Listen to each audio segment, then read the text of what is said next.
বুলবুল ভাই cricket board যারা BPL আয়োজনের ডিসিশন নিয়েছে, সেই বাংলাদেশ ক্রিকেট বোর্ডের সিদ্ধান্তগুলো যে আজকে যেটা থাকবে কালকে সেটা প্রপারলি থাকবে না, সেটা যেন একটা নিয়মে পরিণত হয়েছে। গতকালকে টেম্পারেচার একরকম ছিল, আজকে আরেক রকম। কদিন আগে ভূমিকম্প যে রিক্টার স্কেলে হয়েছিল, গতকাল বা তার আগের দিন যেভাবে হয়েছে সেটা অনেক কম ছিল। মানে প্রতিদিন পরিবর্তন করতে হবে। বিপিএল যেমনটা করে সূর্য ওঠে নামে, টেম্পারেচার বাড়ে কমে, ভূমিকম্প কম হয় বেশি হয়, ঠিক সেই নিয়মে। এবং সেই নিয়মে এই মুহূর্তের সবচেয়ে বড় অনিয়মের যে খবর, সেটা হচ্ছে বাংলাদেশ ক্রিকেট বোর্ডের বিপিএল এর দ্বাদশ আসরের শুরুটা বলা হয়েছিল সেটা হচ্ছে সিলেট পর্ব দিয়ে শুরু হবে, মানে সিলেট থেকে শুরু হবে, ঢাকায় উদ্বোধন হবে। এখন বলা হচ্ছে যে সিলেটের হোটেল ব্যবস্থা সন্তোষজনক না হওয়ার কারণে, কাঙ্ক্ষিত মানের, কাঙ্ক্ষিত আবাসন সংকট না পাওয়ার কারণে সিলেটে না, ঢাকা থেকেই শুরু হবে। ভাই, যদি আপনি খাবেন না তাহলে মাখানোর তো দরকার নেই। সিলেট থেকে শুরু করতে পারবেন না, হোটেল নিয়ে সমস্যা রয়েছে, এই ধরনের ইস্যুস গুলো তো আগেই সলভ হওয়ার দরকার ছিল। শেষ পর্যন্ত বাংলাদেশ ক্রিকেট বোর্ড পারে নাই। এই যে আলোচনাটা করছি, সেখানটায় সবচেয়ে বড়, সবচেয়ে বেশি বিপিএল কেন্দ্রিক আলোচনায় যারা জড়িত, সেই 9 ক্রিকেটার আলটিমেটলি যে স্টেপ নিতে পারেন এবং যার মাধ্যমে বাংলাদেশ ক্রিকেট বোর্ডের দ্বাদশ আসরের যে বিপিএলটা রয়েছে সেটা যে মাঝপথে বন্ধ হয়ে যেতে পারে সেটার সংখ্যাও রয়েছে যথেষ্ট। আমি কেন এই আলোচনা করছি? এই আলোচনা কি আমি উস্কে দিচ্ছি কাউকে, অথবা এই আলোচনা আসলে বর্তমানের রিয়েলিটিতে কতটুকু গুরুত্বপূর্ণ সেই আলোচনায় যাচ্ছি। খেয়াল করে দেখবেন, বাংলাদেশে এনামুল হক বিজয় এবং অন্য যারা রয়েছেন, যাদেরকে এখন পর্যন্ত কোনো তথ্য প্রমাণ দেওয়া হয় নাই যে তারা ফিক্সিং করেছেন, বাংলাদেশ ক্রিকেট বোর্ড সেটা দিতে পারেনি।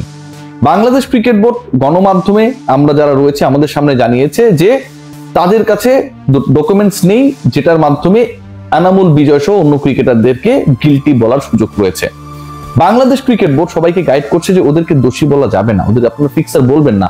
করজোরে বলি, বাংলাদেশ ক্রিকেট বোর্ড এটাও বলছে যে এই ক্রিকেটাররা বিপিএল এ খেলতে পারবে না, এবং ক্রিকেট খেললে বিপিএল এ তাদেরকে কন্ট্রাক্ট কিংবা হচ্ছে ড্রাফট লিস্টে রাখতে হবে তেমনটাও না, কিন্তু অন্য যে লিগগুলো, ঘরোয়া ক্রিকেট, ঘরোয়া টুর্নামেন্ট গুলো রয়েছে সেগুলোতে খেলতে পারবে। প্রত্যেকটা আলোচনায় প্রথমত প্রমাণ নাই, দ্বিতীয়ত একটা ঘরোয়া আসর খেলতে না পারলেও আরেকটা খেলতে পারবে, তৃতীয়ত ফিক্সার বলা যাবে না, চতুর্থত তাদের আপনারা দোষী বলবেন না, পঞ্চমত তাদের ব্লেম দিবেন না।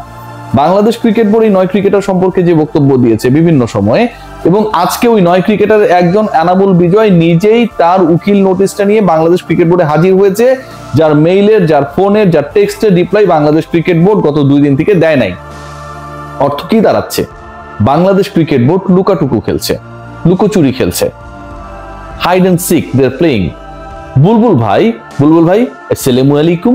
বুলবুল ভাই এই যে খেলাটা খেলছেন, সেখানটায় বাংলাদেশ ক্রিকেট বোর্ড আলটিমেটলি ভয়াবহ বিপদের দিকে এগিয়ে যাচ্ছে।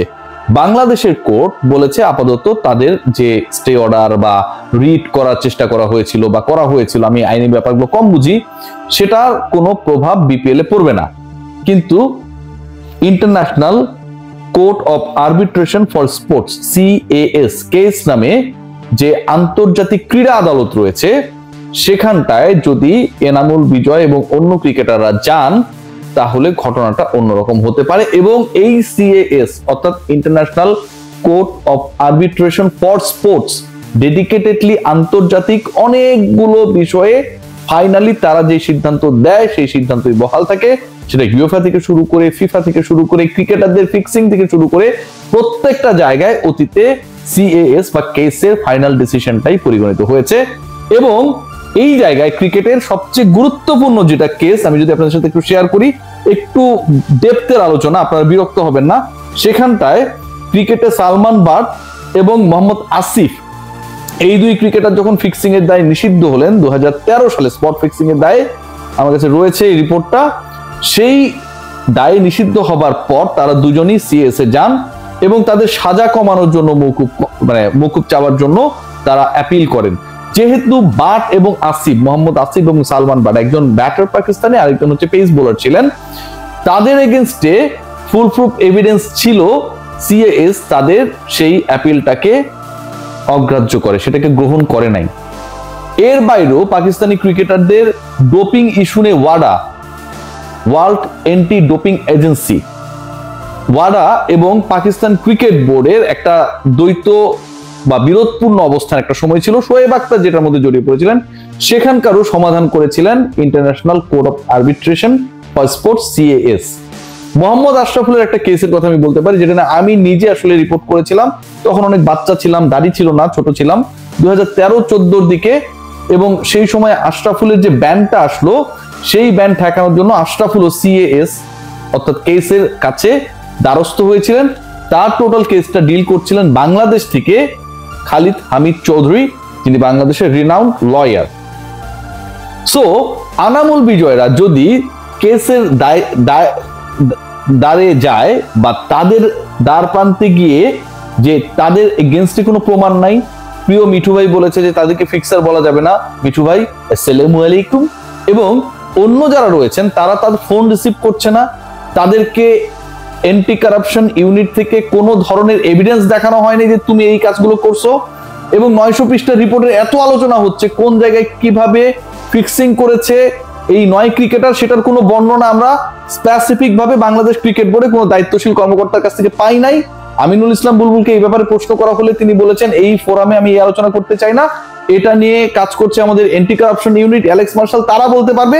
পৃথিবীর কখনো কোনো বিচারক কোনো মিডিয়া সামনে এসে মাইক্রোফোনের সামনে বলে না যে আমি এই বিচারটা কেন করলাম। এটা নিয়ে কথা বলে কে? ধরেন এই মুহূর্তে বাংলাদেশে অনেক কিছু চলছে, মানবতা বিরোধী অপরাধ, এটা ওটা। এখন যারা যে জাস্টিসটার ডিসিশন দিচ্ছে তারা কি ওই কোর্ট থেকে ইজলাস কক্ষ থেকে বের হবার পরে মাইক্রোফোনে এসে সাংবাদিকদের সাথে সংবাদ সম্মেলন করবে? ডেফিনেটলি করবে না, ডেফিনেটলি না। সো যারা এন্টি কারাপশন ইউনিটে অথবা যারা তদন্তকারী সংস্থার অথবা তদন্তকারী হিসেবে তদন্ত দলে বাংলাদেশ ক্রিকেট বোর্ডের সাথে যুক্ত ছিলেন, তারা তো এসে ভাই ইন্টারভিউ বলবে না।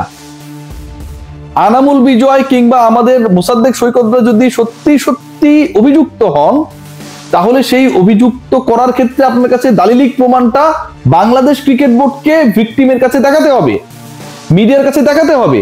এবং প্রমাণ নাই সেই কথা যখন আপনি বলছেন, International Court of Arbitration for স্পোর্টসে এই 2 ক্রিকেটার বা 9 ক্রিকেটার যদি যায়, Bangladesh cricket board, BCB, BPL governing কাউন্সিলের সিদ্ধান্ত যেটা নেওয়া হয়েছে এটা টিকবে না। 1000% এই সিদ্ধান্ত টিকবে না, কোনো গ্রাউন্ড নেই। আপনি কারো ব্যাপারে ফুলপ্রুফ এভিডেন্স ছাড়া, অ্যালেক্স মার্শাল হোক আর যেই হোক, ওদের চেনার দরকার নাই তো, তারা সামনে প্রমাণ দেখে সিদ্ধান্ত নেবে। আপনার কাছে প্রমাণ নাই দেখেই তো আপনি বলছেন এদেরকে ফিক্সার বলা যাবে না। সন্দেহভাজন, সন্দেহের উপর ভিত্তি করে আপনি কোনো কিছুই করতে পারেন না। সন্দেহের উপর ভিত্তি করে কারো পেটে লাথি মারতে পারেন না। সন্দেহের উপর ভিত্তি করে কাউকে সোশ্যালি হ্যারাস করতে পারেন না, ফিনান্সিয়ালি পঙ্গু করে দিতে পারেন না। গ্যালোয়াসের টাকা এখন পর্যন্ত দেওয়া হয়নি, সন্দেহের উপর ভিত্তি করে আপনি 30 লাখ টাকা আটকে রাখতে পারেন না।